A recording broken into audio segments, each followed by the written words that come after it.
Olá, bom dia a todos. Gostaria de compartilhar com vocês mais uma porção da palavra de Deus. Gostaria de falar sobre a preparação de Jesus, do seu ministério, como ele começou, né? O que foi necessário ele fazer para começar o seu ministério público. E hoje eu vou estar falando sobre eh, algumas coisas importantes que houve necessidade de se fazer para Jesus começar então o seu ministério público. Então, quando nós lemos o primeiro e segundo capítulo de Mateus e Lucas, nós podemos ver que eles abordam, né, sobre o anúncio do nascimento, né, de Jesus, o seu nascimento mesmo, o seu crescimento. E nós podemos ver que em Lucas, capítulo 2, versículo 52, ele fala que Jesus crescia em sabedoria, em estatura e em graça diante de Deus e dos homens. E então 30 anos depois, quando nós chegamos do capítulo 2 ao capítulo 3, né? 30 anos se passaram. Jesus, no capítulo 3 já está com 30 anos de idade, já é um homem formado. E nós podemos ver que um novo personagem, né, entra em cena, nesse momento da vida de Jesus, que é exatamente João Batista, que nasceu com a missão de preparar o caminho do Senhor. E a sua mensagem era muito simples. Ele falava: arrependei-vos, porque o reino dos céus está próximo.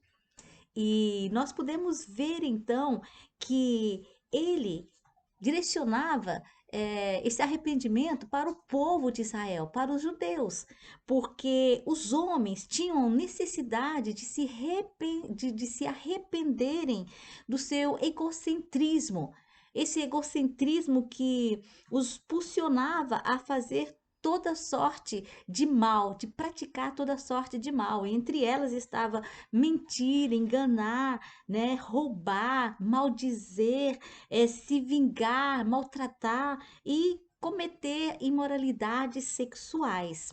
Então, João, no Rio Jordão, ele batizava os judeus na água. Em vista do arrependimento, né, para o perdão dos pecados. João pregava o arrependimento para o perdão dos pecados, né? E isso batizando. E interessante que foi no Rio Jordão que os israelitas renovaram a sua aliança com Deus antes de entrarem na Terra Prometida.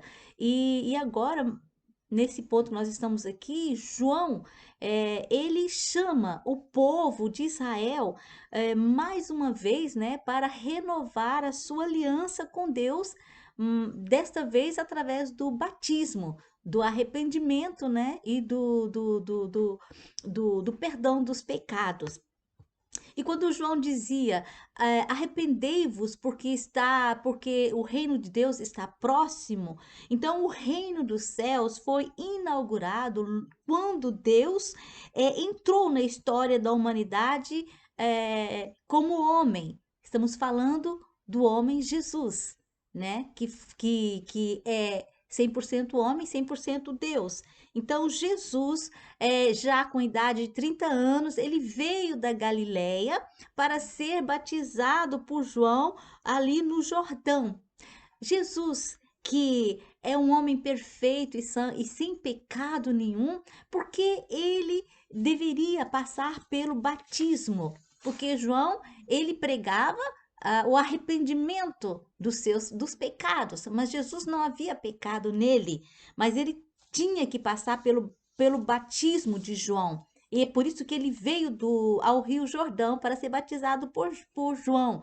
Primeiro, Jesus, ele se identificava com Israel, confessando os pecados do seu povo, como fizeram Moisés, Esdras, Neemias e Daniel. E Jesus, ele se batizando, se deixando ser batizado por João, ele estava confirmando o ministério de João Batista. E Jesus se identificava aos judeus que, ouvindo a mensagem de João, se arrependiam e vinham para ser batizados por ele. Jesus não se identificava com os fariseus, que observava de longe com um olho muito crítico, né, tudo aquilo que João estava fazendo, mas eles mesmos não se arrependiam, eles mesmos não se deixavam ser batizados por João, porque eles se achavam excelentes, ótimos, eles achavam que eles não precisavam disso. E outra coisa, através do batismo, do seu batismo, Jesus, ele começou o seu ministério público. Houve uma necessidade, então, de passar pelo batismo, né? Para ver essa identificação, cumprindo a missão de Deus, para que Jesus pudesse começar o seu batismo. E quando nós lemos Mateus capítulo 3, que fala sobre o batismo de Jesus, nós lemos: Batizado Jesus, saiu logo da água, e eis que se lhe abriram os céus, e viu o Espírito de Deus descendo como pomba, vindo sobre ele. E eis uma voz dos céus que dizia: Este é o meu filho amado, em quem me comprazo. Então, naquele momento do batismo de Jesus ali por João, né? Aqueles que estavam ali puderam ouvir essa voz de Deus maravilhosa falando a respeito do seu filho Jesus Cristo. E Jesus recebeu então o Espírito Santo descendo sobre ele em forma de pomba. Amém? Então recebeu o Espírito, que é a plenitude do Espírito que ficou sobre Jesus. E no segmento, nós podemos ver no capítulo 4 que a seguir, assim que Jesus foi batizado, ele foi levado pelo Espírito ao deserto para ser tentado pelo diabo. E depois de jejuar 40 dias e 40 noites, ele teve fome. Podemos ver então que depois do batismo, o jejum e a tentação no deserto pelo diabo fazem parte também da preparação do, do ministério público de Jesus. Amém? Então, nós podemos ver que na tentação, o diabo, ele tinha três pontos fundamentais. Os objetivos do diabo era, primeiro, as necessidades e os desejos físicos que nós todos temos. E Jesus teve, né? Ele teve fome. Ele sentiu fome depois de 40 dias de jejum, 40 dias e 40 noites em jejum, ele teve fome. Então, o diabo veio atacar essa necessidade física de Jesus. Ele atacou também o poder e a riqueza, oferecendo a Jesus poder e riqueza. E depois ele atacou o orgulho, esse orgulho, né, que está atrás da inveja, que está atrás de tantas coisas ruins, né? E nós podemos compreender melhor o que isso significa quando nós lermos 1 João 2, do versículo 15 a 17, né? O apóstolo de Jesus aqui explicando, né, sobre isso. Ele fala: Não ameis o mundo, nem as coisas que há no mundo. Se alguém amar o mundo, o amor do Pai não está nele. Porque tudo que há no mundo, a concupiscência da carne, a concupiscência dos olhos e a soberba da vida, não procede do Pai, mas procede do mundo. Ora, o mundo passa, bem como a sua concupiscência. Aquele, porém, que faz a vontade de Deus permanece para sempre. E nós podemos ver como o diabo engana tantos, né? Como o diabo tenta a tantos, né? Com o orgulho da vida, a soberba da vida, né?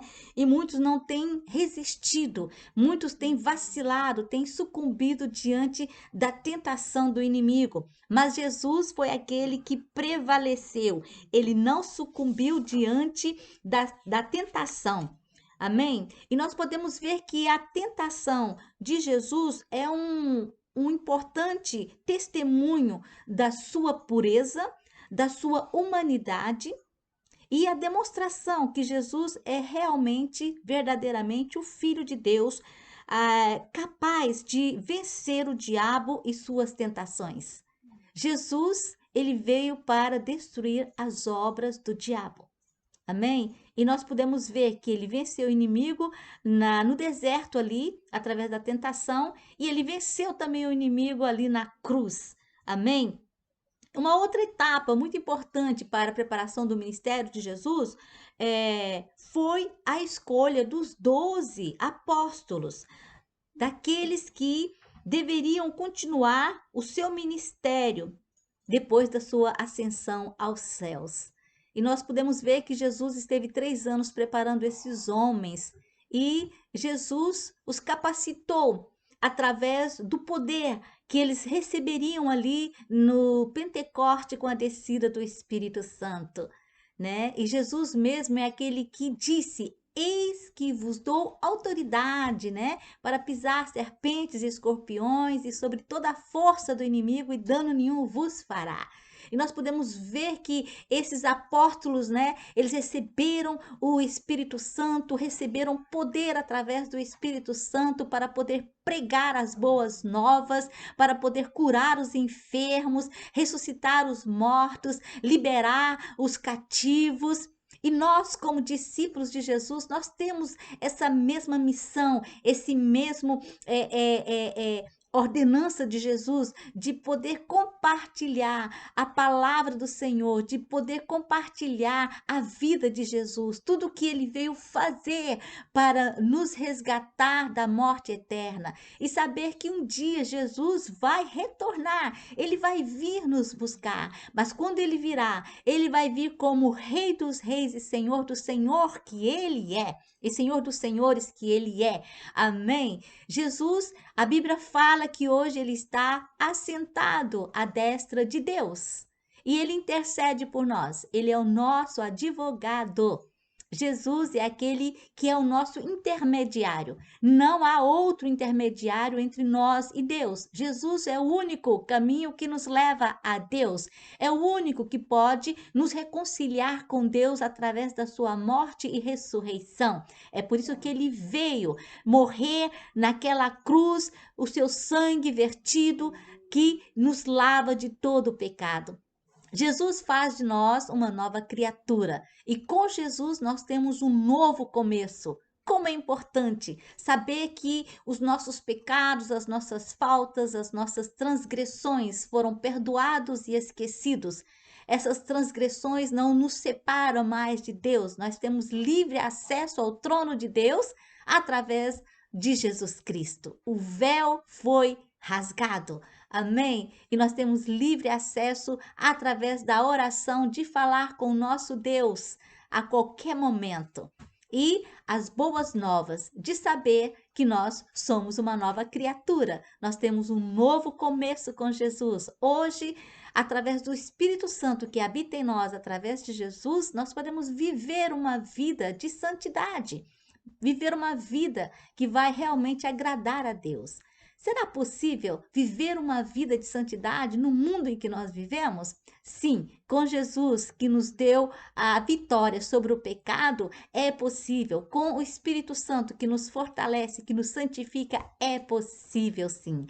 Então, eu encorajo você que ainda não deu a sua vida a Jesus, entregue a sua vida a Jesus, entenda o sacrifício de Jesus sobre a cruz, entenda que foi ele quem Deus escolheu para realmente nos resgatar da morte eterna e nos dar uma vida eterna com ele. Amém?